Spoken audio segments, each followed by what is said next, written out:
你来思游园的目的到底是什么？自己坦白，我留你个全尸。沈先生，你信不信玄学啊？你该不会想告诉我，我有什么劫难必须娶你才能化解？从沈修锦的表情来看，他明显是不信这套的。我来思游园是为了你，我爱慕你很久了。亲妹妹怎么了？谁不知道你这个妹妹是天煞孤星命？她3岁就被送到山上去了，17年没回来。现在你爸妈出车祸死了，她就在这个节骨眼突然跑回来装孝女，说不是为了争遗产，谁信呢？你小声点儿，瞧瞧她听得见。正好，我就怕她听不见。丑话我说在前头，这栋别墅是你爸妈留给我们的婚房，现在苏家的公司又快破产了，外面欠了一屁股债，我没让他倒贴钱就不错了。还想分遗产，门儿都没有。他在家里白吃白喝7天了，这钱我还得跟他算呢。你说什么呀？那是我亲妹妹，你真要算钱，我给你。你拿什么给？你一个家庭主妇，1分钱不赚，吃的喝的哪要不是花我的钱？他在苏家只生活了3年，母亲产后抑郁，将自己锁在房间里，无论他哭的声音有多大，母亲也不曾看过他一眼。父亲对他也并不喜欢。苏倩比他大7岁，会哄他睡觉，会给他喂饭。苏乔想到万鹏那张看似老实端正，但实则眉眼藏邪的脸，这男人心术不正，恐怕算不得良配。可日子到底是人家小两口的，他说到底也只是个外人。天一亮，苏乔就起身离开了苏家别墅。其实他这些年在山上偶尔给人算命指点迷津，也存了小几万块钱。但是3天前，他那存钱罐跟他的抠门师傅一块消失了，就给他留了一封信。信上的第一件事儿便是让他回家吊唁双亲，第二件事儿，徒弟，你命格奇险，至阴至寒，注定活不过20岁。但为师算到你跟沈家二爷沈修锦气运相连，同生同哭。沈修锦今年命里有一场生死劫，你得跟他成婚，扶他平安度过，你才能活下去。师傅虽然平日里四六不招，但是他能掐会算，他窥天明通命术，还从来没有出过错。苏乔也能感觉到自己的身体今年开始变得弱了，他如果出事，姐姐怎么办？他不想死，这些年老人假摔讹人的新闻层出不穷，但是苏乔在山里一来没通网，二来他们修道之人有规矩，对待老弱病残孕者不能见死不救。小姑娘，我看你也不像是有钱的样子，别管这闲事了。就是，你看人老太婆穿金戴银的，估计都活够了。待会儿家属来了，小心他们讹死你。他跪在老太太身边，仔细检查一番后，苏乔将人小心放平，取出布袋里的针灸包，银针利落精准地刺进老太太身上的7个穴道。别怕，我会医术，您不会有事的，而且您是大福之人，会长命百岁的。这不是安慰的话，是实话。这老太太的面相既富且贵。针扎进来以后，老太太身体的疼痛感顿时就缓解了不少。此时救护车赶到，见老人家的情况已经稳定，苏乔起身准备离开，可手心里却突然被塞了什么东西。这玩意儿看着就贵重，苏乔自然是不收的。他正要还回去，可谁料老太太两眼一闭，人直接晕了过去。让开让开！算了，找沈修锦要紧，这玉镯还是先好好收着，日后再还吧。苏乔怕放在布包里磕碎了，干脆将玉镯直接套在手腕上。一群废物，老太太都没看丢。沈先生，老夫人她偷偷藏了安眠药，把护工给放倒，就把医院的火警预报器砸了，弄得一团糟。等我们反应过来的时候，人就不……这么说，是怪老太太了？不，沈先生，都是我们医院失职，我们已经在找了。奶奶要是少了1根头发，我拆你1根骨头。二爷，有个女人挡住路了。这显然又是一个为了引起他注意不择手段的女人。他嫌恶地皱了皱眉，沈修锦目光一顿，他注意到这个土包子手上的玉镯。沈修锦原本有些躁意的脸瞬间就冰到极点。男人骨节分明的大手一把攥住他戴着玉镯的那条手臂，将玉镯直接剥了下来。你是哪来的土匪啊？把东西还给我！土匪这个词恐怕10年前就没有人用了，更何况他这张脸3天2头的上新闻版面，整个地城就没有不认识他沈修锦的。想用这种白痴套路吸引他的注意力？这玉镯你从哪儿偷的？老太太人呢？我苏乔从来不干偷鸡摸狗的事。男人掀起眼皮，眼底杀意毕露。他猛地出手，一把掐住苏乔的喉咙。这男人是暴力狂吗？上一个想利用老太太接近我的女人，被我剁碎喂了狗。你最好老实交代，我也许能给你留个全尸。他不动声色地将手伸进布袋里，摸到了银针。就在这千钧一发之际，二爷，找到老夫人了。二爷，他又是从私幽园里出来的，这男人恐怕就是他要找的沈家二爷沈修锦。苏乔默默地将刚刚摸出的最大号银针又塞了回去。把人照顾好了，我马上就到。你就是沈修锦，沈先生吧？果然是在装清纯。怎么，现在又认识我了？沈先生，老太太是突发性心急，我当时给她施过针，人暂时不会有事的。但是想根治的话，最好是24小时之内再施一次针。把人给我关起来。哎呀，我说了我没事儿，你们别拦着我。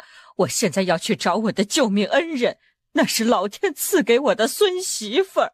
老夫人，您现在不能乱动。奶奶，您最好听医生的。二爷，老夫人她没什么大碍，但需要安神静养，好好调理。既然要静养，你还留在这里啰嗦什么？病房内就只剩下祖孙2人了。疗养院住着不舒心，您随时可以打电话通知我，接您回家。为什么又要闹这么一出？您心脏不好，要是在路上出现什么意外……呸呸呸！你少咒我！这辈子看不见你结婚生子，过上正常日子，我死不瞑目。你要是真为我好，赶紧给我找个儿媳妇，生个大胖曾孙。我说了，除了结婚的事，别的我都能依你。我答应你父母，要好好把你养大成人。可你现在一心只有工作，冷酷无情，罢了，都怪我，是我没照顾好你。我活着还有什么劲儿啊？我还是死了算了。到了下面见了你父母，我这把老骨头再跟他们赔罪。奶奶，别闹了。只要您不闹，下次您怎么安排我相亲，我都配合。真的？奶奶也不逼你相亲了，你就给我直接结婚。奶奶，我已经找到了心目中的孙媳妇儿了，就是我的救命恩人。她人美心善声甜，还会医术，跟你特别的般配。老话说得好，救命之恩以身相许，你就替我许了吧。行，都听你的。不过你的救命恩人没留下任何线索，找起来怕是需要些时间。不用花多长时间，我昏迷前特地把你送我的那个玉镯给那个姑娘套上了，那镯子天下无双，上面还有我们沈家的暗纹，一出现就能被认出来。沈修锦表情诡异地僵了一下，脑海里闪过苏乔的身影。我现在就去找人，您先好好休息。那你可快点啊，待会儿找迟了，我孙媳妇儿再被别人拐走。放心，没人能拐走。二爷，说，地下室里关着藏獒的机关，不知道被谁打开了，那个苏小姐还在里边。这要是不快点，苏乔那小身板怕是被啃得骨头都不剩啊。沈修锦黑眸幽沉，薄唇勾起一抹残忍玩味的弧度。他转身直接去了监控室。二爷，真的不用关掉机关吗？不是装神弄鬼吗？还会医术？他倒是想看看是他的骨头硬，还是他雪獒的牙硬。只见那3只雪獒在朝苏乔飞扑而去，气势凶猛，而苏乔根本不躲，他那纤细苍白的小手在空中捏了个诀，一股无形的气波在空气中荡开，横扫向3只狂躁暴力的雪獒。那3只凶兽竟如同被束缚般停在了原地。苏乔手势横转，同时嘴唇轻动，无声飞快念着法诀：天门常开，无令暂行，息于根，护于心，魂兽自动。就在他话音落下的那一瞬间，3只猛兽咆哮着嘶吼着斗成一团，互相攻坚。苏乔就站在旁边，冷静地看着这血腥的一幕。这3只雪獒已经被训练成吃人的猛兽了，如果不是他及时自救，现在被他们撕碎分食的就是他自己。住手！你到底是什么人？只见苏乔先两眼一闭，直接就晕了过去。半路上，苏乔就醒了。他多年前大病一场之后开了天眼，但每次使用灵石，身体就会变得异常虚弱。他平时的时候一般要昏睡上3-4个小时，可这回居然10分钟不到就醒了。但是苏乔闭着眼睛一动不动，因为沈修锦的怀抱是暖的。自从开了天眼之后，他就再也不曾感受到人类温度了。此刻的沈修锦对他来说就像是寒冬里的取暖器，他贪恋着他的温暖，甚至无意识地往男人怀抱深处钻了钻。他将苏乔抱进一间卧房，放在柔软的大床上。还不行吗？哼，小东西还挺能装啊。既然昏迷不醒，那就杀了喂狗。我醒了，我醒了，我醒了。看不出来你还会驯兽啊。你来思游园的目的到底是什么？自己坦白，我留你个全尸。沈先生，你信不信玄学啊？你该不会想告诉我，我有什么劫难必须娶你才能化解？从沈修锦的表情来看，他明显是不信这套的。我来思游园是为了你，我爱慕你很久了。爱慕我很久了。来，展开说说，何时何地发生了何事，让你对我倾心到不惜上门找死？从面相上来看，沈修锦亲缘极淡。诡异的是，他能算到沈修锦亲缘淡薄，应该是双亲早亡，其他的他竟一概算不出来。苏乔不免有些诧异。编不出来？沈叔叔和伯母在世的时候跟我师父交情很深，你不知道我，但是我看过你的照片，很早就听说过你的。沈修锦眼底充斥着嗜血的暴力。上一个敢在我面前提我父母的人，我挑断了他的手脚筋，把他骨头一根一根敲碎。看来你也想试试。二爷，管家福伯在此时匆匆推门进来，被眼前的一幕惊了一下。滚出去！二爷，市医院那边打来电话，说老夫人她病情突然恶化，需要即刻动手术的话，请您过去签字啊。沈修锦听到事关老太太，转身就要走。沈先生，我能救老太太。我凭什么信你？老太太目前的身体承担不了动手术的风险，我有办法救老太太。要是我做不到，你再杀了我也不迟。她学着琼瑶剧里的悲情女主，咬了咬下唇。我知道老太太对你很重要，我喜欢你，就不想让你难过。喜欢她，不想让她难过？哼，这拙劣的演技。见老太太之前，你得准备一下。瞅到我眼睛了。行，他忍，等忍过这一年，他苏乔云清观第一神婆最强玄术士，势必要让沈修锦这个臭男人跪下承认错。滚出去！别来害我！别害我！快滚！二爷，我们检查发现老夫人脑部有一团阴影，推测应该是瘤块，压迫了脑神经，导致出现幻觉，最好动手取出来。苏乔却看出那团缠绕着老太太的黑气，看来是有人给老太太中了煞，极其险恶的凶煞。他取下布袋，一样一样的往外掏装备，同时头也不回的吩咐：都出去，把门带上。众人都齐刷刷的看向沈修锦，在等他的意思。此时桌上的老太太忽然两眼翻白，浑身痉挛性的抽搐起来，双脚居然虚虚离地。这一幕惊呆了所有人，就连一向对鬼神之论嗤之以鼻的沈修锦也怔了一下。苏乔看得清清楚楚，是那团黑气掐住了老太太。不想她死的话，都出去！苏乔扭头厉声喝道。满场的人被苏乔陡然暴涨的气势镇住。沈修锦一挥手，医护人员和保镖们连忙退了出来。我给你10分钟。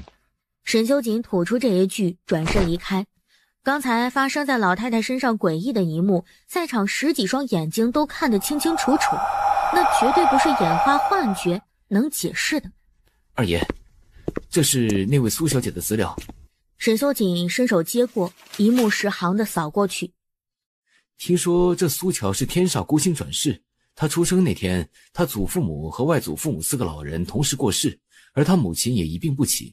苏家生意开始走下坡路，直到她3岁被送走，苏家的情况才有所好转。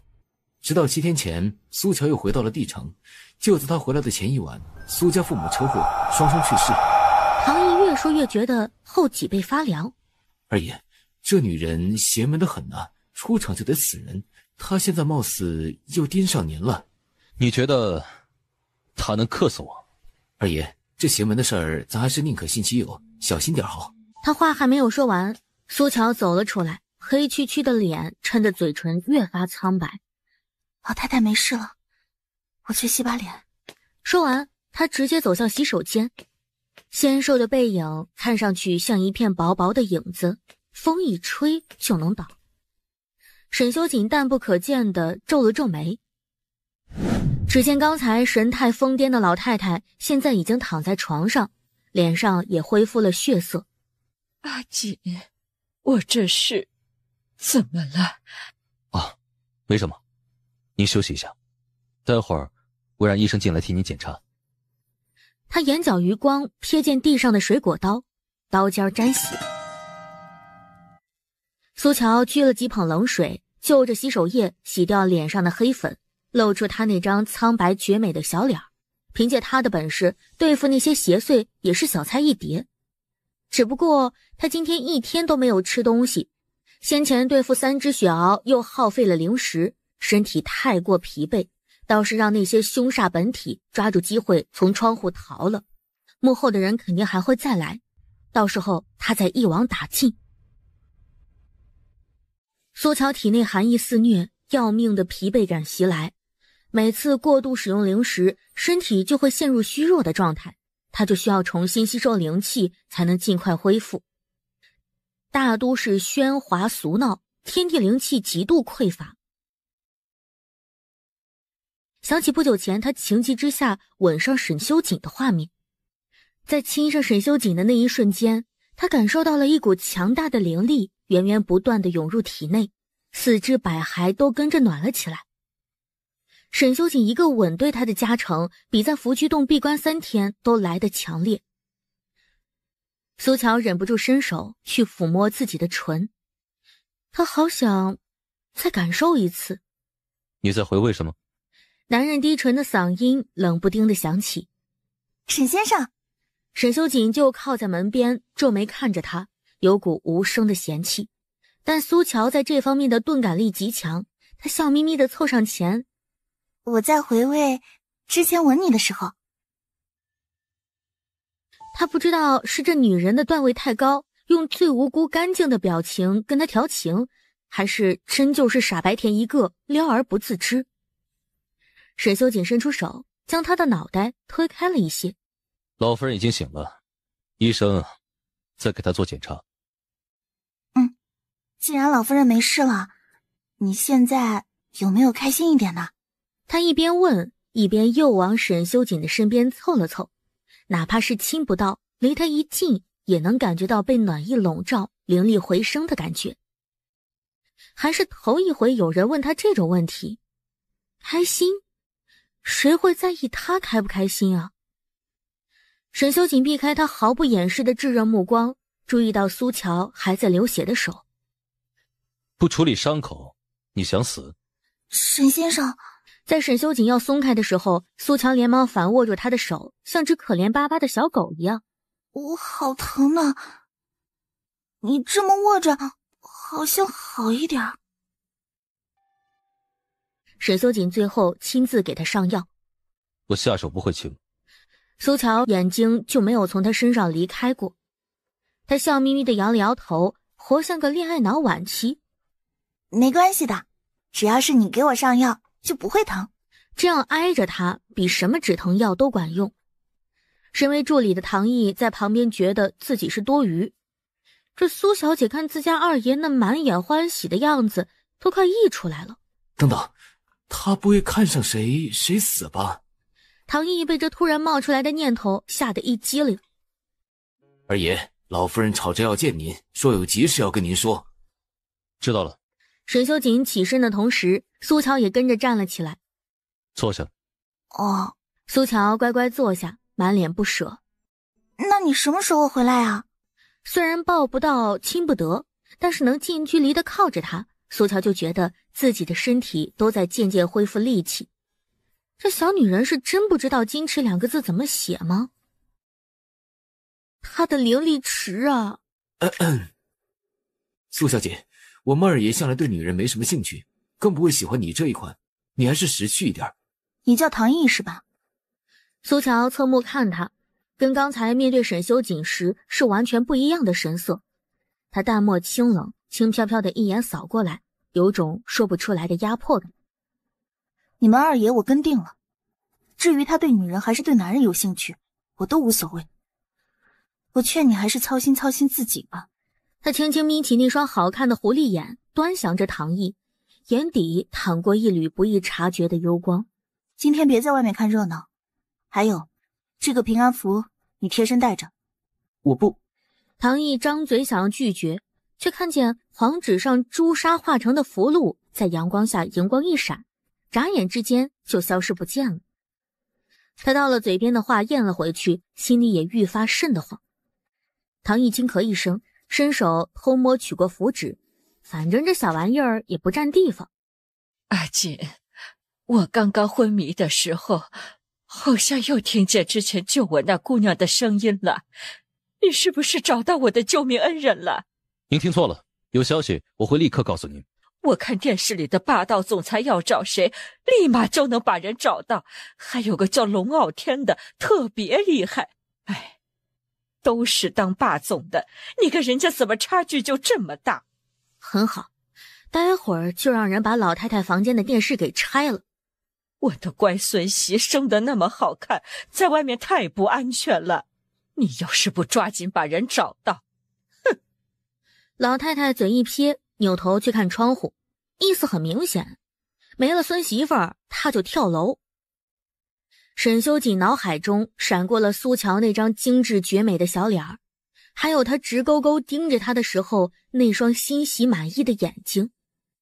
就在沈修锦转身打算离开的时候，他注意到老太太的枕头底下露出一角黄色的东西，只见纸上行云流水，画着一串暗红色的符箓。那不是朱砂颜料，画符用的是血。沈修锦推门进来，就看到苏乔趴在椅子上缩成一团睡着了。他人本来就娇小纤细，此刻蜷缩成小小的一团，看上去就像只柔软的小猫。一股暖意随之在空气中漫开，朝着苏乔徐徐渡来。他嘴角禁不住翘了翘，内心已经开始期待沈修锦温暖的怀抱了。再装，我就让你这辈子都醒不过来。臭男人，但是他人设装就得装到底。苏乔做作地伸了个懒腰，一副刚被吵醒的样子。沈先生，你回来了。这演技，跑个龙套都嫌业余。但是他见到他时，眼里仿佛能开出花来，这份开心却又不像是装的。沈修锦还是头一次觉得看不透一个人，这种捉摸不透的感觉让他心生烦躁。你到底是什么人？沈修锦取出从老太太枕头底下发现的那张黄符，面色不善。我就是传说中的天煞孤星，丧门星，刚出生就克死家中长辈。3岁那年，我生了一场大病，父亲没有送我去医院，而是开了很远的车，把我丢到路边，想让我自生自灭。可惜我命不该绝，被师父救走，带回山上，一住就是17年。没有同情，没有怜悯，也没有避之不及的厌恶。所以你就成了神棍？不是神棍，是法门玄术师，我超级厉害的。在他面前卖弄风情的女人他见多了，装神弄鬼的这还真是头一个。沈先生，沈老太太被人下了非常阴邪的凶煞，我不知道那个人是谁，但我留下的符箓能够保护老太太的周全，我还在老太太脚踝上绑了一枚铜钱，万万不能摘的。好温暖呐！想被剁了？沈先生，我说的都是真的，老太太需要我，而我不能离开你，没有你我就会死的。这些话你对几个男人说过？那当然只有你一个啦。但凡有其他男人能保住他这条小命，鬼才愿意死乞白赖地跟着这座阴晴不定的冰山呢。沈修锦移开了目光，油腔滑调。见他转身要走，苏强慌忙地去追。沈先生，你等等我！然而猛地一下子站起来，又犯了低血糖。苏乔顿时就眼前发黑，整个人不受控制地朝前扑了下去。沈修锦的一只手有些狼狈地拉住腰间的皮带。放手！对不起啊，我不是故意的，我就是脚麻了。刚刚处理好工作赶来的唐毅就撞见了如此诡异的一幕。小神婆跪在自家二爷的两腿之间，而二爷正在系皮带。这是在医院里门都不关就这样。没想到一向不近女的二爷玩起来居然玩这么的。等苏乔从地上爬起来，沈修锦的背影都在3米开外了。他起身就去追，从旁边转角冲出来的人影正好他撞了个正着。对不起对不起，小乔，你怎么在这里？是不是哪不舒服？只见苏倩右边的脸颊红肿着，上面还有好几个清清楚楚的巴掌印。自己被打成这样还在关心他。我没事。你身上的伤是谁打的？万鹏吗？不等苏倩回复，苏乔掐指算了算。原来不是男的，是个女人，而且还是个老女人。你婆婆啊？小乔，你怎么知道？走，带我去见见那个老太婆。他原本以为自己离开家对姐姐会是一种保护，但是看来他错了。姐，你在这里等我一下。沈先生，我现在要跟我姐回去一趟，可能要离开你几天。这根红绳我从来不离身的，现在送给你，你带着它，它可以替我保护你的。沈修锦当然不会信，更不打算接。沈先生，你就带着吧，你要是有什么3长2短的，我就活不下去了。苏强一边认真的念叨着，一边麻利的将红绳套在沈修锦的手腕上，同时默默念了个诀。好啦，等我忙完我姐姐的事情，我就会马上飞来你身边的。沈修锦目光落回到手腕的红绳上，红绳保平安，这么老土的东西居然还有人信？神经病！这玩意儿绑得特别紧，根本就摘不掉。二爷，那个苏小姐虽然看着神神叨叨的，但好像特别关心您，而且您似乎也不怎么讨厌她。怎么，你很了解我？对不起，二爷，是属下多嘴了。人抓到了。之前攻击苏乔的那3只血獒是被人故意放出来的，敢在他眼皮子底下动手脚，胆子倒是不小。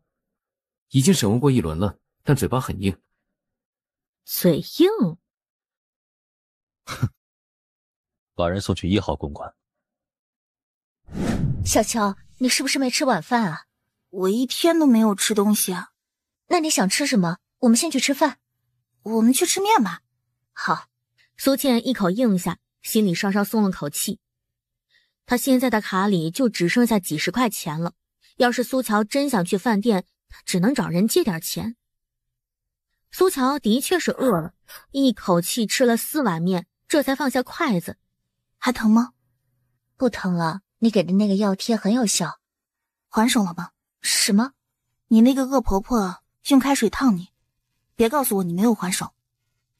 她也不是故意的，是我不小心打翻了热水。结婚这么多年，跟婆婆刘桂芳时不时的会发生一些摩擦，苏倩都忍了下来。毕竟家和万事兴，这刘桂芳又是长辈，如今自己的娘家已经没了，如果想要好好的过日子，只能对刘桂芳忍耐一些。苏乔沉默地看着姐姐，她今日煤气照顶，破财伤情不说，接下来还有大灾。姐，无论发生什么，你都可以告诉我的，我帮你解决。20岁的小姑娘离开家连顿饭都吃不上，能帮她什么？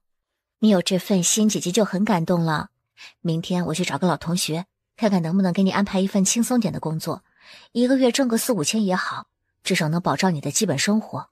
山下挣钱这么难吗？他在山上帮人算一卦就5000起步了。当然了，我也算是名牌大学毕业，但一毕业就结婚生子，当了家庭主妇。现在我要重新去找工作也很难。不急，送钱的来了。什么？你们又来干什么？我所有的钱都给你们了，这事儿跟我妹妹没关系。万太太，你老公万鹏今天下午又赌了几把，现在连本带利总共欠我们5000万。他为了保命，把苏家别墅抵给我们了。现在他躲了起来，跟老子玩失踪。万太太，我就只能找你要房子了。不，这房子我绝对不可能给你们，那是父母留给他最后的遗产。那没办法，我只能带你回去慢慢聊了。还愣着干什么？小乔，一群大男人欺负一个女人，你们可真要脸。不想死的最好别多管闲事，赶紧滚！小乔，你快走，他们不是好惹的。别怕，我来解决。看来你是找死了。黄生，你怎么知道我的名字？我还知道你作恶太多，殃及后代，导致你老婆这2年3个孩子胎死腹中。刀疤男脸色彻底变了，一个初次见面的小丫头片子不可能清楚这种私事的。我劝你最好现在回头多做善事，否则你这第4个孩子也保不住。想唬我？你还嫩了点儿，我老婆现在根本就没怀孕。他话音刚落，兜里的手机就响了。老婆，老公，我怀孕了。你说什么？我这几天肚子不舒服，今天来医院检查了一下，医生说我怀孕了。老婆，这事儿你告诉其他人没有？你胡说什么呢？我刚拿到结果，第一时间就给你打电话了。老婆，我回去再说。小神仙，我刚才有眼不识泰山，您大人有大量。一旁的苏倩都看傻眼了。小神仙，只要你能帮我保住我老婆肚子里的孩子，我做什么都行。他已经丢了3个孩子，这第4个孩子他无论如何都要保住。苏乔淡定地勾了勾手，让他起来。我可以帮你，但是我的安胎服可不便宜。多少钱我都愿意给。安胎服每张5万，1张能保1个月。我要10张，我现在就给您转账。姐，收钱。哦，这也太离谱了，他这个妹妹到底是什么人物？小神仙，钱都汇过去了，能给我安胎服了吧？别急呀，还有件事儿，万鹏欠你们那5000万。小神仙，这5000万我要是收不回去，我老婆就得大着肚子替我收尸了。我的意思是，冤有头债有主，谁欠你的钱你就找谁还。那个万鹏他妈的跟成了精的泥鳅一样，溜得比谁都快，我实在找不到人啊。榆林街盘山路那边房子没有几栋，你好好找找。多谢小神仙。不谢，算一卦5000，转账吧。姐，钱都收到了吧？小乔，你老实告诉我，那个流氓头子的信息你从哪儿偷听来的？合着流氓都信了，他姐还以为他是骗子呢。姐，其实你那个安胎福，什么作恶多端报应到下一代的说法，一听就是电视剧里江湖骗子那一套。你姐姐我好歹是大学生，当然不会被那些神神鬼鬼的那些骗过去。我不管你是从哪儿偷听到的信息，但纸是包不住火的。在被皇上发现之前，你得找个安全的地方藏起来。要不，你还是离开帝城吧。他姐姐宁愿相信他是个骗子神棍，都不肯相信他是能掐会算，不是普通人。别担心，他不会发现的。皇申他老婆之前去山上的庙里拜过菩萨，我跟他聊过，也见过皇申的照片，也知道他流产了3次。至于他老婆这次怀孕，我刚刚在医院凑巧碰见他了，看他症状反应像是怀了的，就随口一说，然后就猜中了。原来如此。这个解释苏倩果然接受了。你这丫头也真是胆子大，得亏你运气好。是啊，我运气真好，反正那些人短期也不会找你麻烦了。姐，你还是抓紧时间跟万鹏把婚给离了，以后就不用管这些破事了。小乔，你不懂，离婚没有那么简单的。其实万鹏他以前不是这样的，他很爱我，也很爱我们的女儿佳佳，我们大学就在一起了。我不知道他怎么会变成这样。今天上午那伙人找上门的时候，他躲了起来，等他们走了，他跪在地上跟我磕头，说他会改的。我把我手里公司的股份都转给他，让他卖了些去还债，没想到他又剧毒。姐，你还有我呢，离婚吧，以后我赚钱养你。小乔，苏家已经没有了，万鹏他不只是我的丈夫，也是我的家人，是我孩子的爸爸。我们一家人要同舟共济，我不能在这个节骨眼上把他推上死路。只要他能改过自新，钱的事我愿意跟他一起想办法。果然，渣男背后一定都有一个傻女人。看来想让姐姐彻底死心，还得让她看清万鹏的真面目，被伤透了才行。沈修锦微微皱了皱眉，抬眸，前方拥堵成一团。二爷，我去看看什么情况，能不能尽快通行？这条路是通往1号公馆最快的一条。我去，太惨了吧，4辆车追尾。哎，不知道车里人怎么样啊？唐毅冷不丁地想起苏乔的警告，今天别在外面看热闹。追尾事故中，最后那辆车突然发生2次爆炸，火舌窜了起来。唐毅后背渗出了冷汗，他忽然察觉到口袋里有些微微发烫，只见上面朱砂化成的符箓在他眼前褪色消失了。哪里是什么神棍啊，分明就是活神仙。唐毅咽了咽口水，转身快步钻回到车里。二爷，小神婆跟你的红绳你还是好好带着吧，我觉得她好像有点真本事。小神婆？怎么你现在成了她的信徒了？男人语调漫不经心的，周身杀气却极为严重。绝对没有，我誓死效忠二爷一个。另一边，苏乔抬头，目光落在楼上一扇亮着灯的窗户上，完全就是一座阴宅。人在这儿住久了，容易阴郁成疾，丧失生气，会折寿的。姐，这个地方不能住人，明天我们换个好地方住。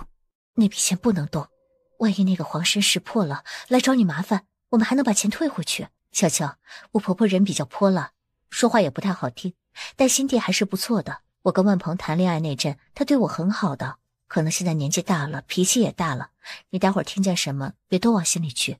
能养出一个软饭硬吃的渣男的人，又会是什么好东西？唐婶儿，你是不知道我那个肚子不争气的儿媳妇儿有多没用，给我生不出孙子就不说了，她连自己老公都管不住，跑来哭啼啼的跟我说我家万鹏在外面赌博欠了债，他要是有本事能把男人伺候好哄好了，我家万鹏至于压力大到跑出去赌钱吗？我骂了他几句，他就敢顶嘴，我就给了他2巴掌，他倒来劲儿了，还要死要活的跑去医院。想当年大鹏他爸活着的时候，打得我满脸是血，我还不是擦擦脸，继续给他们一家老小做饭伺候他们，哪儿好意思跑出去让外人看笑话？哼，怕啥呀？现在他爹妈都死了，谁还当他千金小姐？反正人也没地儿跑。哎，我说你正好趁这个机会，看他有没有藏私房钱。你们说够了没有？要死啊！走路都没声的，是吓死谁呢？怎么又带了个赔钱货回来？哼，就知道这不是什么好东西。哎呦，小倩呐，这是你那个妹妹吧？哎呦，你要不说呀，可真看不出来是从山里来的村姑啊。你叫什么名字啊？多大了？有没有她男朋友啊？这小脸可真嫩呐。哎呦，就是瘦了一点。转过去，让婶子看看这底盘结不结实啊。堂婶，这是我妹妹苏乔，刚不过20岁，还小着呢。20岁可不小了啊，都能领证结婚了。小倩啊，你可别怪堂婶说话直啊。你这妹妹当初可是人人嫌的灾星，如今一没文化，二没本事，只有趁着年轻找个好人家，卖个好价钱才是真的。对呀，小倩，你总不能照顾你妹妹一辈子吧？替她找个好婆家才是正事儿。堂婶她那个堂弟特别有钱，你妹妹要是能嫁给他，后半辈子都能当富太太了。妈，你在胡说什么？堂婶的堂弟都快50岁了，给小乔当爸都绰绰有余。我说小倩，你这话说的，年纪大点会疼人呐。要不是看在我和你婆婆的交情上，你以为这种好事儿能轮到你妹妹啊？那你怎么不让你自己女儿占这个大便宜啊？你说什么呢你？想让我女儿乱伦呢你？没教养的东西！今天我就替你那死去的爹妈好好的教育教育你。哎呦，痛死我了！你快放手啊，你这个小贱蹄子！桂芳，你还不快管管这个小贱人！苏倩，让你妹妹赶紧撒手，反了天了还敢打人！看在你印堂发黄，面部青黑无光，活不过明天的份上，跪下跟我姐磕个头道个歉，我就不跟你计较了。堂婶儿浑身冷汗直冒，反应过来自己居然被一个小丫头片子唬住。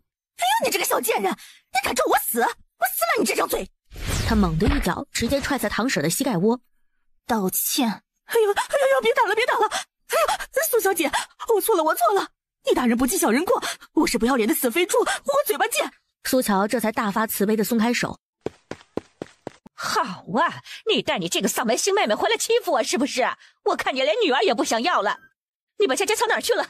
急什么？你女儿也是我孙女儿，我自然不会害她。只要你老实听话，我心情好了，明天就去把她领回来。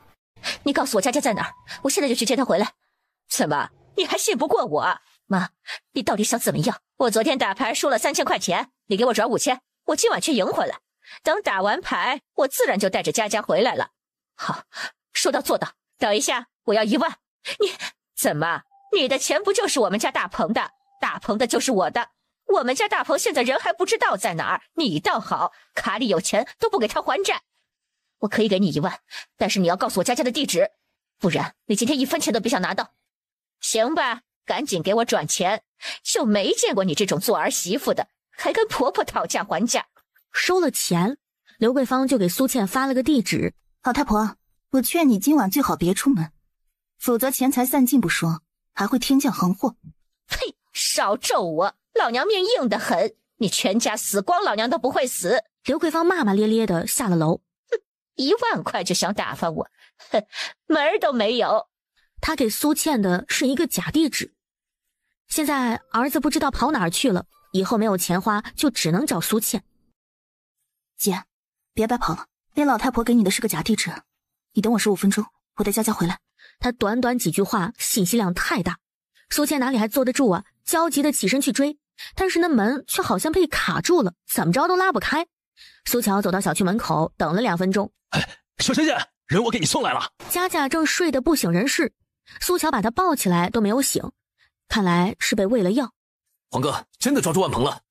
好，把人给我摁住了，先打断他的腿，看他还怎么跑。等一下，黄神立马改口。先别打断啊。小神仙，您还有什么吩咐啊？苏乔低声跟他交代几句，想让姐姐对万鹏彻底死心，他就得来点猛的。看到熟睡如天使般的女儿，苏倩激动的眼泪都涌出来了。她仔细检查了一遍，确认佳佳没有受伤，这才将佳佳抱进卧室。怎么站在外面吹风啊？待会儿别冻感冒了。姐，那个刘桂芳压根就没有把你和佳佳当成一家人看，你不如和万鹏离婚，带着佳佳跟我走吧。离婚哪那么容易呀？而且万鹏和他妈不一样，以前我和他妈发生些不愉快，他都会站在我这边哄我的。那最后是不是每一次都是你在妥协？苏倩被反问的哑口无言。我知道你不喜欢你姐夫，但我们夫妻这么多年，不是一句离婚就能结束的。就算真的要离婚，我也得见到他，跟他坐下来好好谈谈。再说了，佳佳也需要一个完整的家庭，才能健康成长。为了女儿，他也得撑住这个家呀。我了解万鹏的，他是误入歧途了，一辈子长得很，我愿意给他一次机会。女人傻起来，果然连自己都会骗。她能做的就是帮姐姐尽快清醒，然后去找沈修锦，保住自己的小命。二爷，我真的是打扫的时候不小心碰到了机关，你饶我这一回吧。那光洁如镜的地板上很快就留下了一滩血迹，其中一滴血飞溅出来，正好滴在了沈修锦的鞋面上。对不起二爷，对不起，我擦干净。沈哥，这双鞋可是我花了300万找人用最好的鳄鱼皮纯手工做的，销售。萧望，帝城4大望族之一的萧家小少爷，看着跪在面前正要替他擦鞋的男人，一脚踹在他脸上，男人的鼻梁骨瞬间被踹断，满脸是血。沈修锦缓缓站起身，男人被无形的恐惧笼罩，扭头想逃，却被沈修锦揪住衣领，直接拖到了满是食人鱼的鱼缸面前。我错了，二爷，是神。晚了。沈修锦却没兴趣听，直接将他脑袋按进了鱼缸里。唐毅却对这一切司空见惯，恭敬地给沈修锦递上消毒湿巾后，便安排手下将已经面目全非的男人拖了出去。沈哥，我一个变态都觉得你变态。怎么？你也想试试食人鱼的滋味啊？不想。萧望当即就老实了。沈哥，我查了一下，最近这段时间有个外地来的神婆经常从后门出入沈家主宅。他脑海中划过苏乔的模样，看来那小东西还真有点本事。沈哥，主宅里住的人可不少，想查清楚神婆到底是谁请的，恐怕还有点时间。这件事你不用管了。旺哥，这个月的债，沈爷。怂什么？我沈哥还能吃了你？操！黄申那笔5000万的债还他妈收不回，你告诉他3天之内拿不到钱，他跟那个欠债的万鹏，老子一个坑给他们都埋了。那个叫万鹏的老婆叫苏倩。对啊哥，你认识啊？说什么喜欢他担心他，原来算盘打在这儿了，以为攀上他就能免了那5000万的债。给他1天时间，还不上钱就把姓苏的全家给我埋了。二爷。唐毅刚张开嘴，前方拐弯处猝不及防迎面冲出来一辆大卡车，照着他们就猛地撞了上来。看来他给沈修锦的红绳派上用场了。那根红绳由他心头血灌注，以他的灵石喂养，跟他相连，能挡死劫。苏倩端着一锅面条从厨房出来，却看见苏乔右手流血不止。小乔，你这是怎么弄的？你按着伤口。却看见苏乔已经从自己的布袋中取出一条画着奇怪图案的黄布，缠在了流血的伤口上，瞬间便止住了血。别担心，小伤，包扎好了。来电显示正是婆婆刘桂芳的号码。姐，别接，万一她有急事找我呢？苏女士，这里是医院，你婆婆刘桂芳摔破头被送来医院了，她儿子联系不上，麻烦你尽快赶过来。好，我现在就来。小乔，我得去趟医院，就麻烦你送佳佳去学校了。星光双语贵族小学，这钱给你打车。当初母亲产后患上了严重的抑郁症，苏父虽然请了护工来照顾，但是他忙于工作，很少在家。那冷漠的家庭氛围，再加上亲眼见过父亲狠心抛弃的妹妹，都给苏倩留下了阴影。她小心谨慎，从小就学会了看父母的脸色，费尽心思去讨他们开心，以至于成年之后，这种低姿态的卑微讨好已经深入骨髓。也正是因为如此，范鹏那个垃圾才能拿捏他这么多年。他觉得比起被抛弃的自己，留在家的苏倩更可怜。哎呦，唐神跳楼了！苏倩有些难以置信地缓缓回头，朝楼上望去。这些年，她一个人是怎么挨过来的？又是如何变成今天这副模样的？此时，半岛公寓4楼冷色调的客厅内，医生正在替沈修锦缝合，没有用麻药，那针刺破皮肉，血腥地撕扯着，就跟缝布一样。一旁的唐毅看着都觉得疼，而沈修锦本人却仿佛没有痛感般。查清楚了吗？昨晚那辆卡车在将他们撞下悬崖后，也冲下了山崖，当场爆炸，车毁人亡。显然，这幕后主使者想来个死无对证。二爷，都查清楚了。卡车司机半个月前诊断出绝症，1个星期前他账户里多了200万。司机的老婆孩子昨天也被他安排回了老家，不过人我已经抓住了，正在审。别让我等太久。是，幸好二爷您吉人自有天相，从那么高的悬崖坠车，都只受了点轻伤。吉人自有天相，看了一眼扔在茶几上那条断开的红绳，沈修锦的指尖勾起那条红的晃眼的手绳，丢进了垃圾桶里。唐毅，告诉小王，苏家的人不用活埋，直接剁碎了喂狗。唐毅刚张开的嘴默默闭上了。二爷今天的心情很差，当个哑巴最好。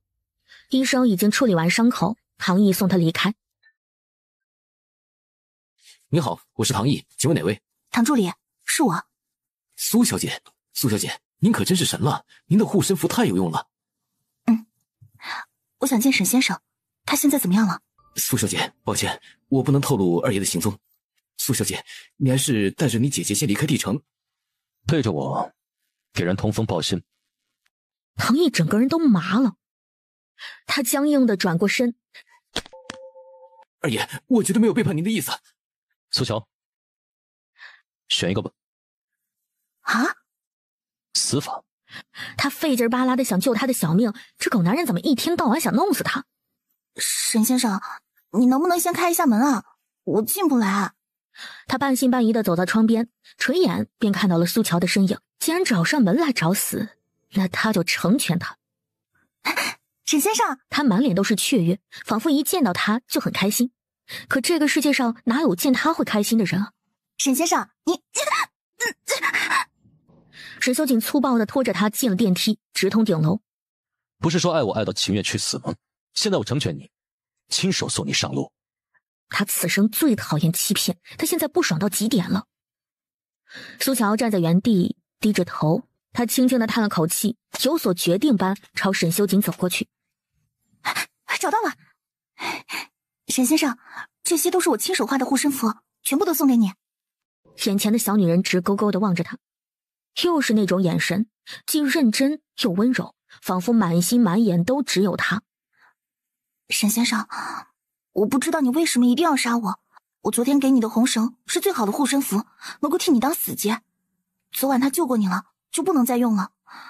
我原本想给你多做几条的，但是红绳要用我的血来养很久才有效果，我没有时间了。那这些护身符，你一定要好好的带着。好了，我现在可以死了。他没有办法了，沈修锦的戒心太重，又不能直接弄死他，那样就等于真的是送自己上路，只能是拼一下血条了。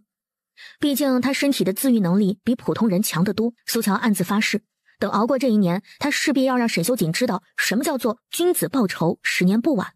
苏乔冲沈修锦笑得更灿烂了，这个笑容让沈修锦皱了一下眉，干净纯粹，没有讨好，没有恐惧。这女人仿佛是真的看见他就觉得开心，这什么操作啊？沈修锦的心里烦躁不已。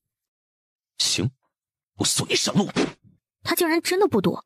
沈修锦高举的手臂顿时的顿在半空，他眼底疯狂的神色在慢慢凝固，随后低咒一声，将椅子狠狠摔了出去。沈先生，到底要杀要剐，能不能给个痛快啊？滚！苏乔算是见识到了这狗男人有多么的喜怒无常，可他偏偏不能走。沈先生，你在流血，我替你处理完伤口再走行吗？一靠近沈修锦，他就能感受到自己受损的元气在缓慢的修复。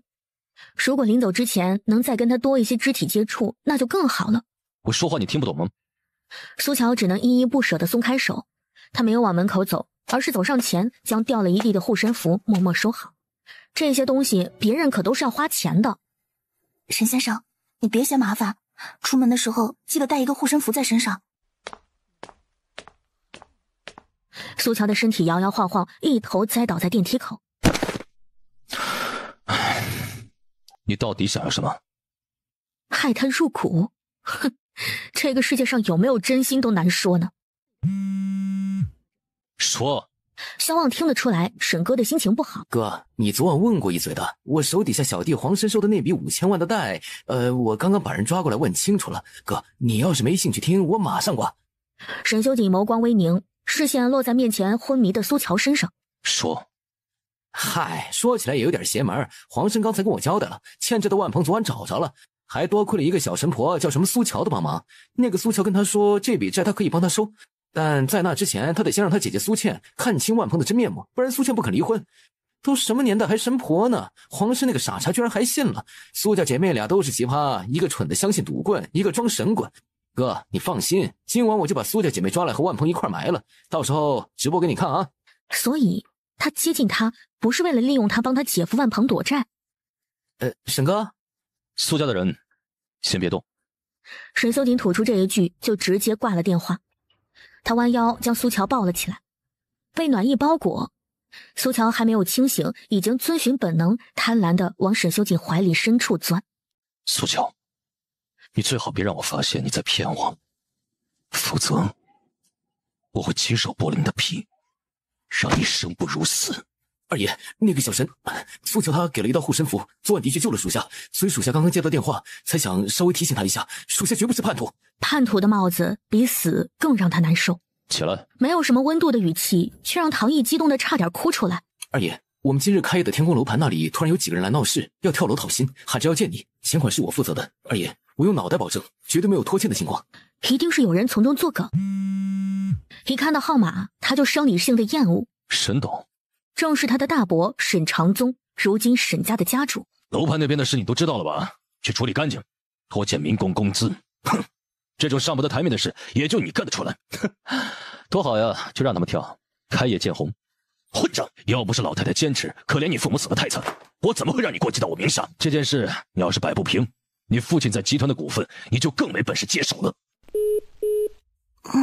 沈先生，你要去哪儿啊？他要是趁他不注意死在外面怎么办？苏乔当时就彻底清醒了。那你带我去吧，我保护你。他的语气带着小心翼翼的试探，声音又软又轻，像羽毛一样从耳窝里扫过。他原本满身的暴力，受到安抚一般，居然褪去了一些。沈修锦迈步便走，他厚着脸皮直接跟上了电梯。前往楼盘的路上，唐毅通过手底下的人监控着那边情况，并且迅速安排了应对措施。二爷，银行那边具体的汇款单据调出来了，公关部联系了律所，准备开个小型发布会澄清和追责。那3个来讨薪的民工都是外地孤身来打工的，应该是被人收买故意找事，不过暂时没查到谁是幕后指使他们的人。很快，车开到了天宫楼盘开业的地方。沈修锦正打算推开门下车，先被苏乔飞快地塞了一样东西进口袋。沈先生，你就带着吧，我画了一路呢。在车里待着。苏乔乖乖地点头，等沈修锦一下车，他迅速推开另一侧的车门。先是沈老太太被人种下凶煞，紧接着就是沈修锦遇到刺杀。苏乔怀疑今天的讨薪闹事儿也没那么简单。沈修锦，你这个黑心资本家，还我们血汗钱！啊，女鬼啊，倒是好久没有碰到了。阿哥，大哥，那个沈修锦到底是什么人啊？为啥非要俺们把他叫过来啊？管他娘的是谁，这几个月咱们累死累活就赚几万块钱，但那人说了，只要把沈修锦叫过来，咱仨每个人都能拿到50万，50万都够老子讨2个老婆了。小毛，你在这儿继续喊，老二，你去楼梯口盯着，老子先去撒泡尿。王大走到角落里，刚准备解开裤子，他忽然发现自己好像动弹不得。他张开嘴想叫，可那鬼手却从后面捂住了他的嘴。你很怕我？王大恐惧到了极点，叫不出声。裤子底下涌出了一股黄色的热流，紧接着他两眼翻白，活活被吓得晕死了过去。妈，俺赚大钱了，家里那个黄脸婆又老又丑，又不能给俺生儿子，俺一回去就跟他离婚。你帮俺先弄弄他，让他自己过不下，回娘家最好。到手50万啊，那他就可以娶一个年轻的新老婆了。王二美滋滋的挂了电话，忽然他背脊发凉。男人有钱就要抛弃糟糠妻，我看你该死！王二猛地扭过头，身后什么也没有。小毛听见闷响声回头，就看见二哥倒在地上，脑袋底下渗出了一滩血。二哥，他慌了神儿，扭头一看，大哥也倒了，还尿了自己一身。这种诡异的画面让小毛顿时被吓得六神无主。他面前忽然凭空出现了一个样貌恐怖的女鬼，女鬼慢慢飘向了小毛。他想跑，想呼叫，可是根本就动弹不得，也发不出来一丁点声音。砰的一声，沈修锦踹开了天台门，扫了一眼地上躺着的2个人，眉骨微抬。你干的？沈修锦，你得死！然而是沈修锦不信鬼祟那一套，可亲耳听见一个毛头小子嘴里发出这种诡异的声音，他也不免怔了一下。所以这是撞邪了。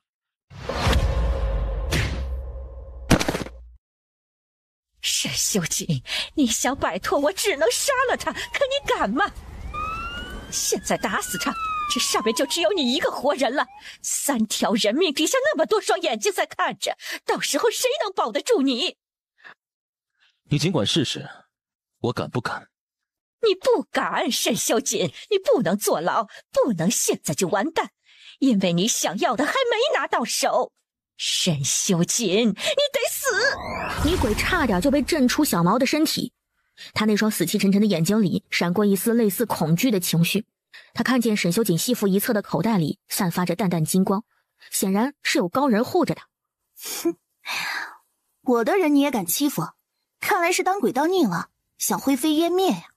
一道熟悉的嗓音在沈修锦身后悠悠地响起，那双总是笑意盈盈、亮晶晶望着他的狐狸眼，此刻仿佛积蓄着化不开的浓雾，陌生的就像是另一个人。然而下一秒，苏乔对上他的目光又露出甜甜的笑容。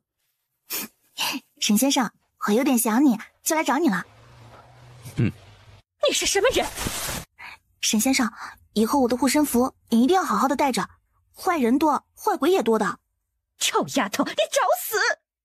苏乔连头都没有回，一挥手就扫出一道无形的气波，这一下直接将女鬼打出了小毛身体，险些灰飞烟灭。他惊恐不已，也意识到这小姑娘是自己惹不起的人，他赶忙引入墙内，随即就消失了。此时处理好楼下围观群众和记者的唐毅也赶了过来。二爷，他上前检查了一下，确认3个人都没有咽气，唐毅神色彻底放松了。只要人没死，一切都好说。二爷，警察都来了，这边我处理，您跟苏小姐先离开吧。沈修锦倒是不触警察，他正想开口，沈先生，我饿了。沈修锦看了他一眼，转身便走。苏乔指了指地上已经痛得晕死过去的小毛，对唐毅说：“这个人留着，我有用。”好的。苏乔，来了来了。能跟着二爷还让二爷主动等的女人，这么多年来，这苏小姐算是头一个了。难不成二爷这棵万年铁树终于要开花了？一大堆媒体记者就喊着沈总狂扑上来，长枪短炮的围住他们，闪光灯晃得苏乔眼睛疼。别乱动！这突如其来的画面让那些围上来的记者都惊住了。沈二爷这是抱了个女人？咔嚓一声，有个不怕死的突兀按下快门，给我砸了！2个保镖应声围了上去。他怀里抱着人，大步飒飒地踏着往前。这回没有人敢追了。你会捉鬼？他历来是不信鬼神那一套的，但刚才在天台上发生的一切是他亲眼所见。对啊，我是玄术师，还是最厉害的那种。之前老太太被人下了凶煞，也是我替她驱邪的。我当时跟你说过的，可是你不信我，还觉得我是个神经病。沈修锦抬手蹭了蹭鼻尖，难得有些理亏。我觉得刚才天台上那3个农民工不过是引你过来的诱饵，幕后的人真正想做的是要利用女鬼除掉你。我怀疑他们跟之前给老太太下凶煞的是一伙人。沈修锦黑眸渐冷，暗潮汹涌。他在沈家唯一在乎的便是老太太，看来有人活腻了。苏乔，开个条件，为我所用的条件。苏乔还没来得及张嘴，沈修锦就先悠悠地补上一句：娶你不可能。苏乔轻轻叹了口气：我只要你能够平安的活着，沈先生，我比这世上任何一个人都更希望你好。很好，苏乔，你最好能装到最后。这意思是同意他留下来了？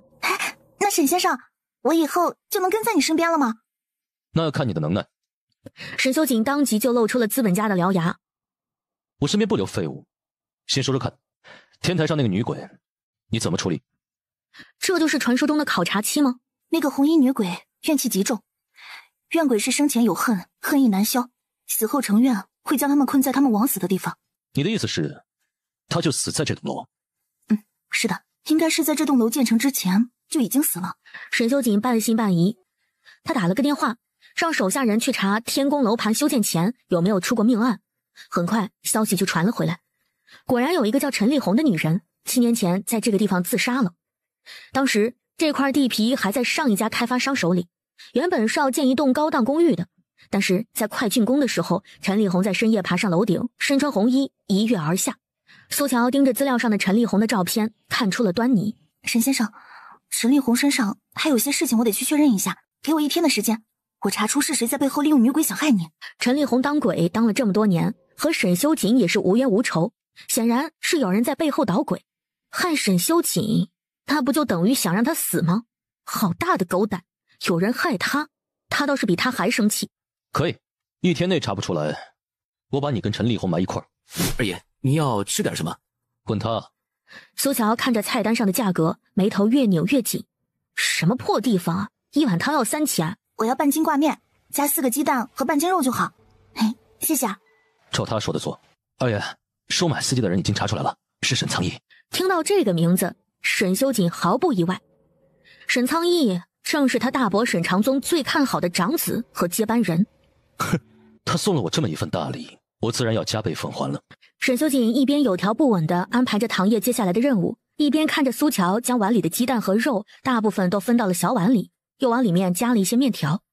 这种土包子对他好的方式也真是挺朴实无华的。嘿，沈先生，快来吃面，待会儿就坨了。这里的大厨手艺真好。沈修锦什么山珍海味没有吃过，他口味挑剔得很，但是面前这小东西吃得极香，看着莫名下饭。他破天荒地拿起筷子也吃了一口，这土包子还真挺好养。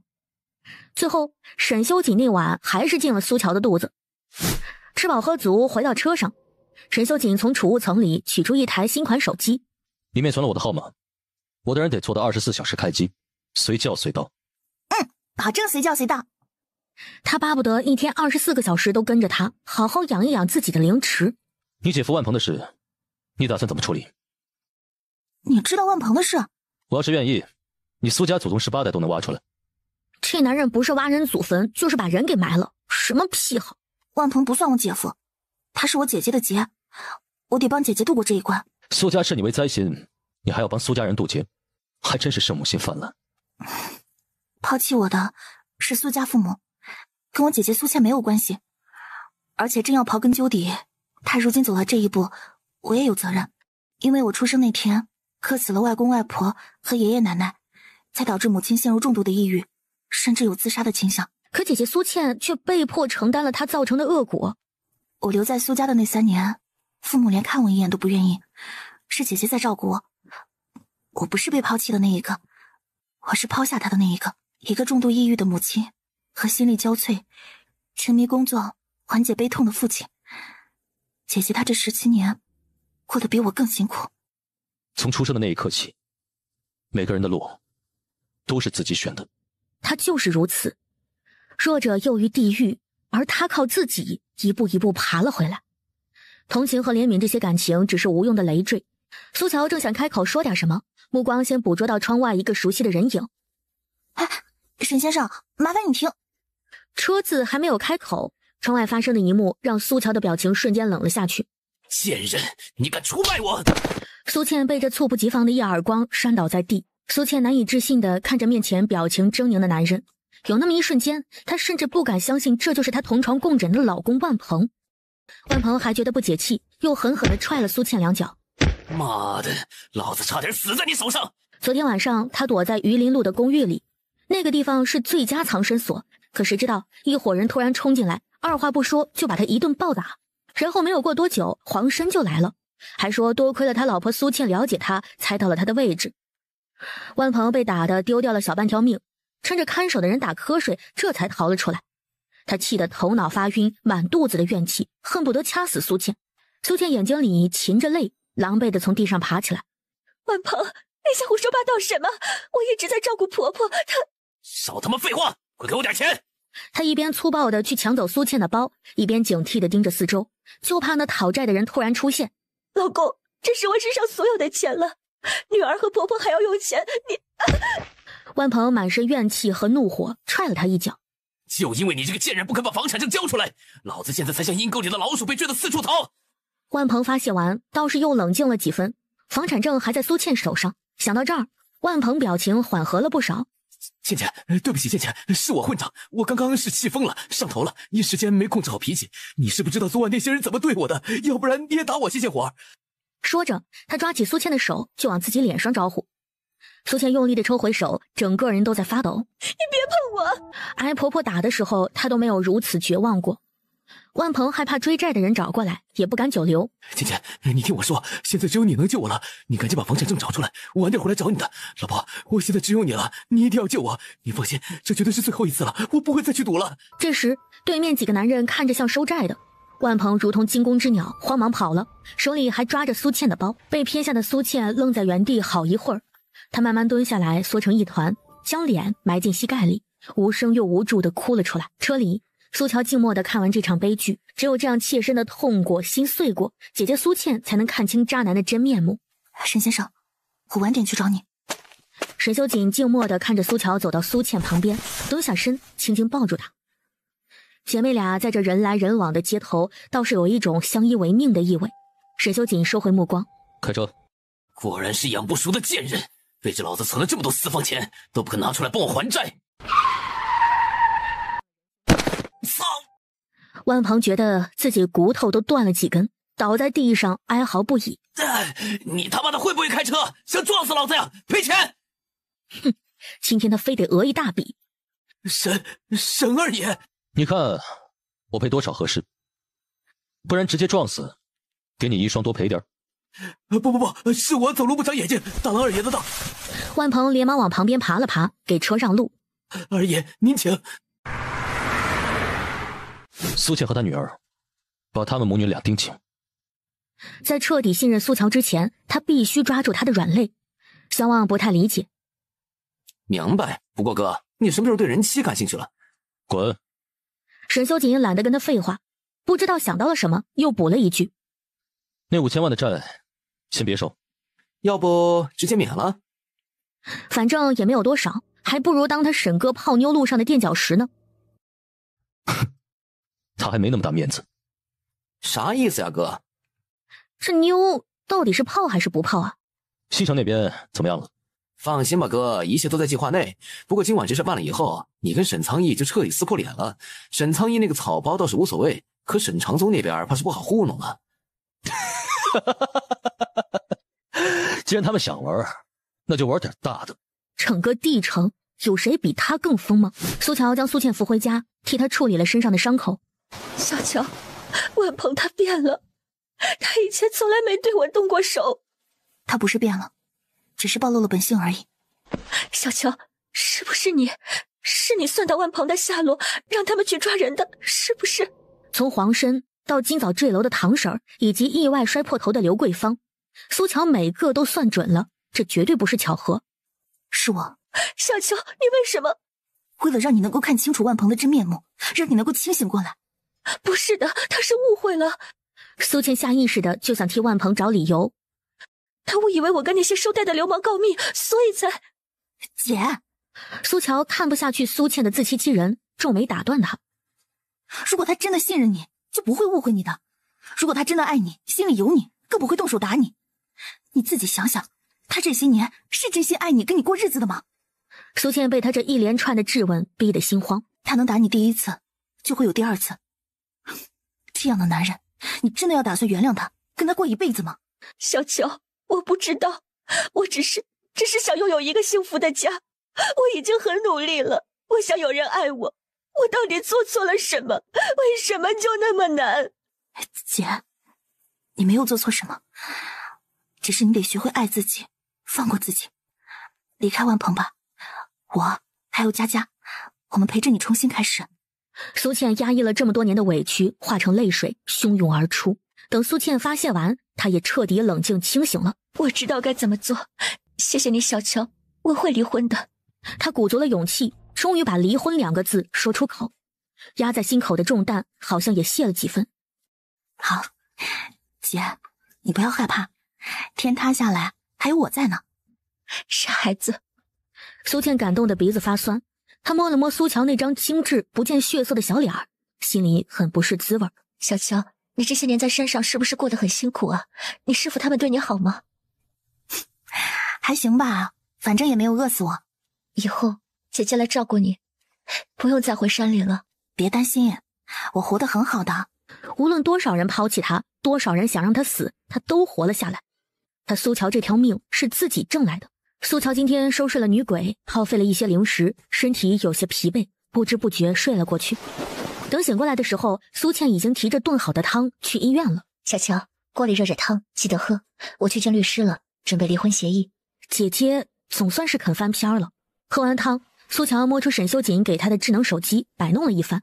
沈先生，我不在你身边，平安符记得随身带着哦。为了不显得太冷漠，他还发了个爱心的表情包。消息已读，但没有回复。算了，看见了就行。小黄啊，有没有空啊？找你帮个小忙。仙姑，咱大晚上来这儿干嘛呀？走吧，跟我去挖个坟。今天跟陈立红交手的时候，苏乔特意留了一缕他身上的鬼气，他一挥手，鬼气就钻出了袖口，去找主去了。那挖吧，就这座。黄山他们只能是硬着头皮上了。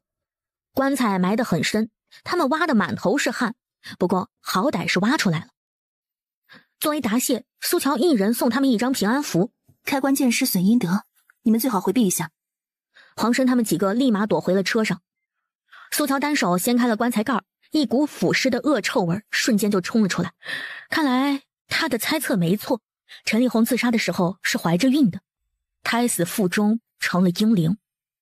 要操纵鬼需要极强的法力，但是操控不成形的婴灵就简单的多，只要挟持着婴灵，就能让陈立红心甘情愿的替他们办事了。哼，这人不要起脸来，比鬼都还不如。不过自己的孩子落在别人手上，陈立红恐怕也会不惜一切代价，想方设法去杀沈修锦。看来这女鬼今晚就得处理了，还有沈修锦也得一块儿去。城郊南岭仓库，此人正是沈苍逸的手下，也是出面联系卡车司机制造车祸的那个。旁边跪着几个中年男人，个个脸色发青，敢怒不敢言。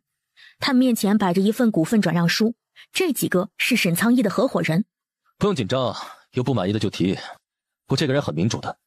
旁边的萧望一口水差点喷出来。民主？得，别人是民，他二爷是主。沈修锦，西城经济区是我们和沈苍逸沈总合作开发的，但今天你突然把我们抓过来，逼我们转让股份，这种土匪行径未免太令人不齿了。沈修锦，你别以为你在地城能只手遮天，我们也不是好惹的，你难道还能把我们都杀了不成？刘总说哪儿的话？紧接着手起刀落，刺穿了他的大腿。这血腥的一幕吓得旁边几个老总瑟瑟发抖。要么签字，然后带着一家老小从此在我眼前消失，要么我送完你们再送你们全家上路。还有别的问题吗？没有了。帮着沈苍逸，你们真是活腻了。他刚说完，沈修锦扔在桌子上的手机突然震动起来。萧望离得远，余光一瞥，就看见一个陌生又熟悉的名字。苏乔？欠高利贷的那个万鹏，他老婆叫苏倩，有个妹妹，貌似是叫苏乔。但是这不是重点，重点是他沈哥的手机里存女人的号码了。所以沈哥感兴趣的不是人妻，而是人妻他妹。萧望手比脑子快，当场就按了接听。沈先生，你忙完了吗？我找你有点事情。美人儿，你是……谁准你给我打电话的？你没有回我消息。沈修锦翻了一下手机，果然有几条未读信息，都是10分钟前苏乔发来的。萧望揉着差点摔成两半的屁股站起来，听见这一句，他彻底绷不住了。这活脱脱的女朋友查岗啊！沈先生，你在哪里啊？唐毅说小毛醒了，我们去趟医院吧。他在手机上点了2下，立刻就弹出了苏乔的定位。不用，在原地待着，我去接你。然而还没走2步，不远处有10几辆车从4面8方冲过来，将他团团围住。沈修锦，你还真以为你是天皇老子？南岭这边是我的地盘，今天我让你横着出去！电话那头的苏乔也听见了这声威胁，心里咯噔了一下。沈先生，在原地等着。说完，沈修锦就直接挂了电话。送我去南岭。仓库外面横七竖八躺着不少人，地上全是血。苏乔有点慌，沈修锦死了问题不大，可是他还不想死。沈修锦，他着急的去地上翻人。沈修锦，你别死！不是，这个也不是，这个也不是。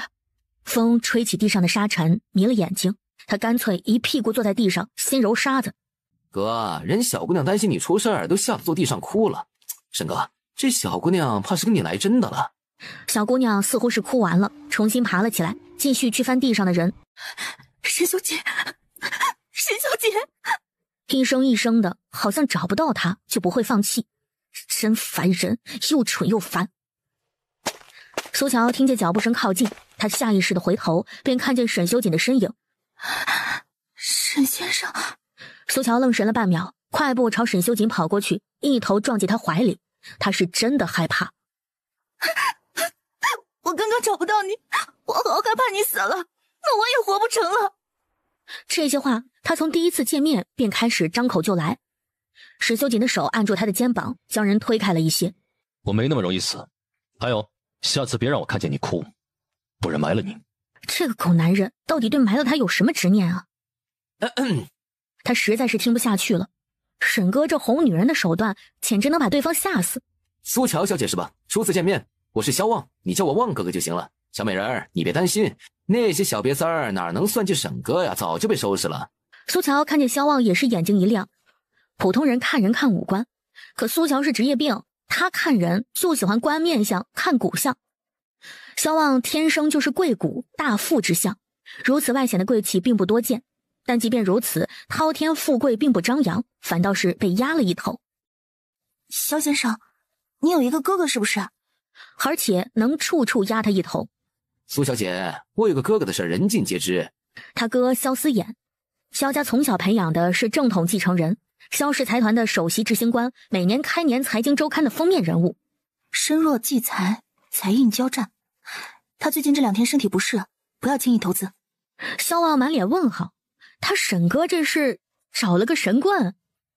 苏乔说完，突然觉得脖子后面凉飕飕的。你倒是操心的还挺多。这好端端的狗男人又生什么气呀？哎，你记得把我的话告诉你哥啊，这2天别投资伤财。我算一卦5000，要是算对了，让他别忘了给我打钱啊。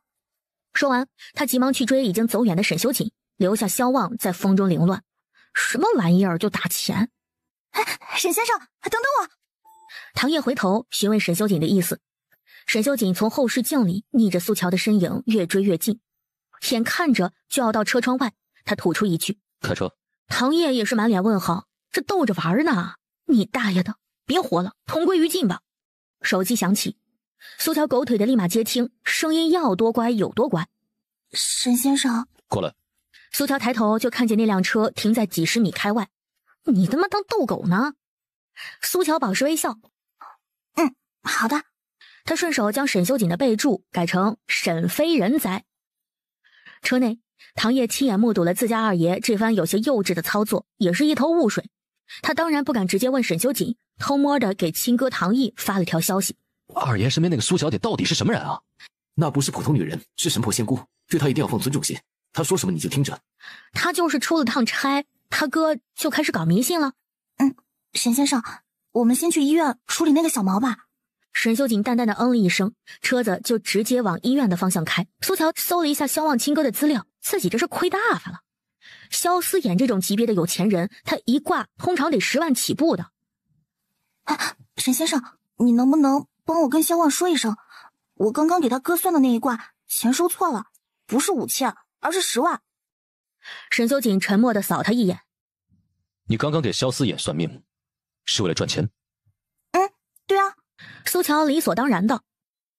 除了你，我给别人画符算卦都是要收费的。沈修锦莫名觉得有点受用。你很缺钱啊？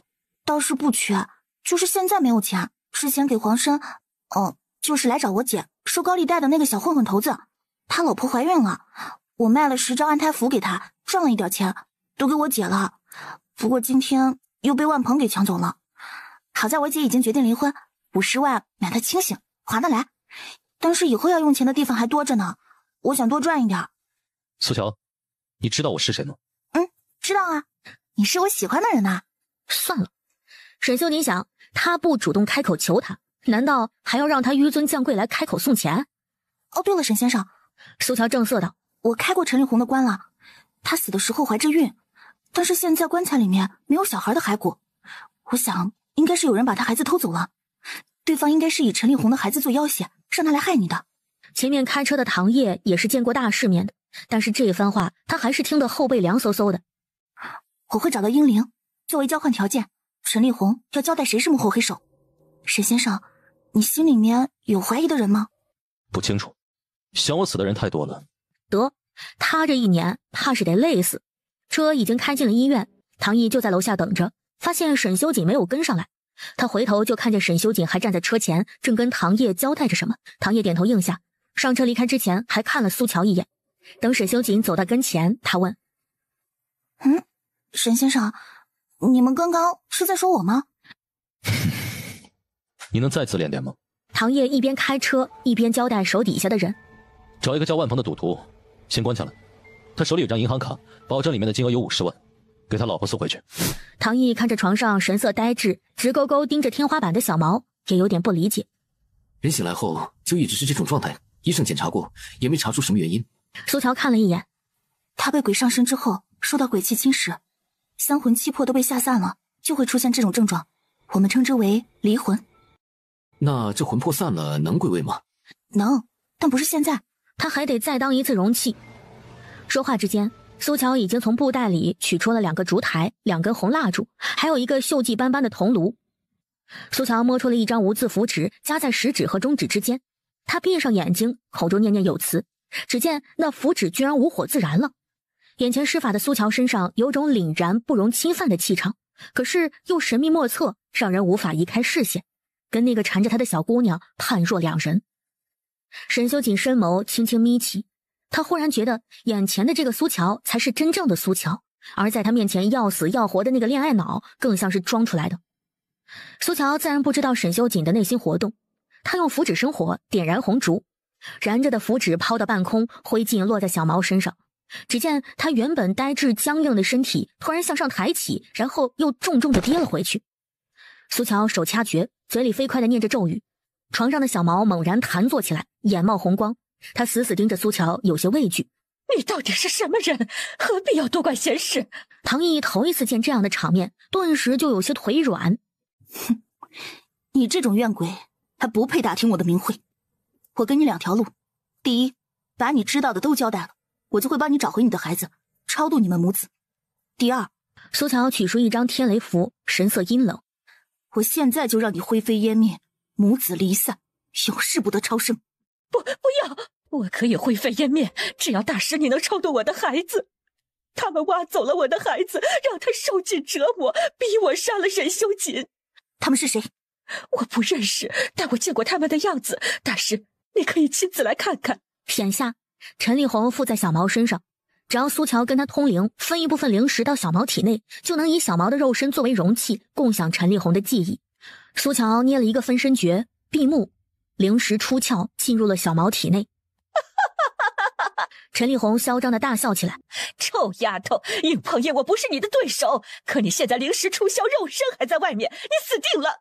沈修锦脸色微变，只见陈立红猛地一挥手，旁边的桌子腾空而起，朝着苏乔的肉身狠狠砸了过去。桌子就在苏乔面前几公分的位置停住了。原本闭目的苏乔突然睁开了眼睛，桌子被一股更狠的力道摔到墙上，4分5裂。既然你想魂飞魄散，那我就成全你。陈立红难以置信：你不是灵石出窍了，怎么会？若你这种鬼体，我1/10的灵石都用不上，想引我灵石出窍，再毁灭我的肉身，挺会做梦的。哼，那就跟你的鬼生说再见吧。苏乔口中念咒，手里五雷符画出了一道金光。不要！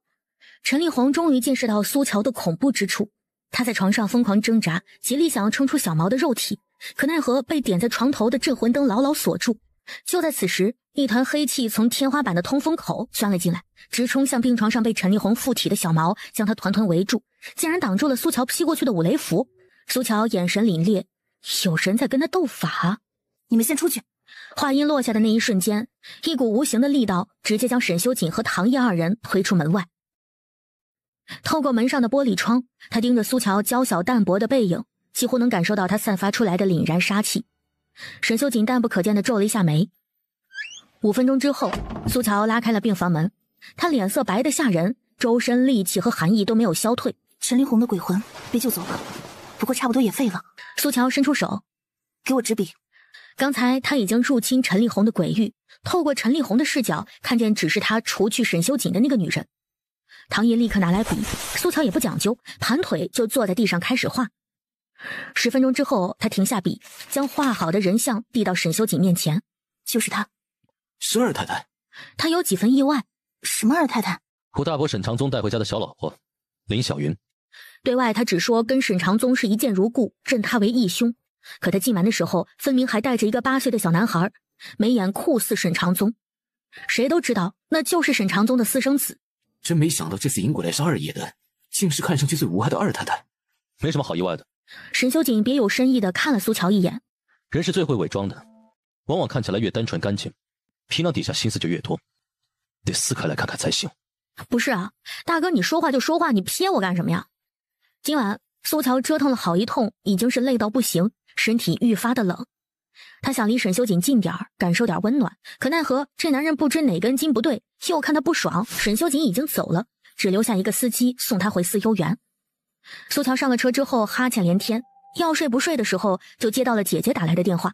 小乔，你是怎么把钱从万鹏手里拿回来的？苏乔现在脑子都转不太动了，干脆摊牌。不是我。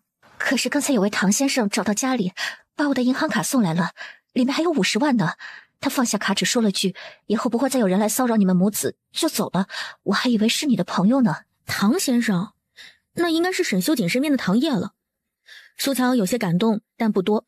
沈修锦也是在用这种方式提醒他，苏倩母女俩的小命现在捏在他手里。苏乔皱了皱眉，这男人比他想象中还难搞，软硬不吃。看来他在沈修锦那边得更加小心才行，否则他要是知道他现在这么黏着他，只是为了利用他保命，那依照沈修锦那变态的性格，肯定是要10倍100倍的报复回来。我想起了，那人是我朋友，我托他帮的忙。姐，你把卡收好了。姐，你离婚咨询的怎么样了？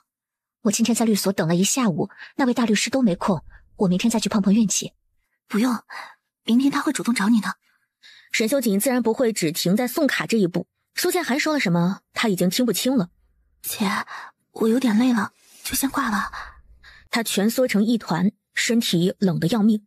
车窗外月正圆，今天正好是15。这2年每逢15，苏乔就会虚弱的厉害，只能使出平日3成的功力。今晚跟他斗法的那个人算是走大运了。陈立红的鬼魂奄奄一息倒在地上。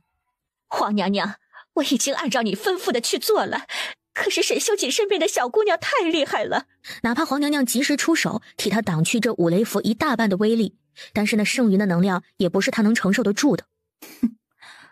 不过是会点鸡毛蒜皮的本事罢了，归根结底还是你没有用，你连他的灵石都困不住。是皇娘娘，您修为高深，无人能敌。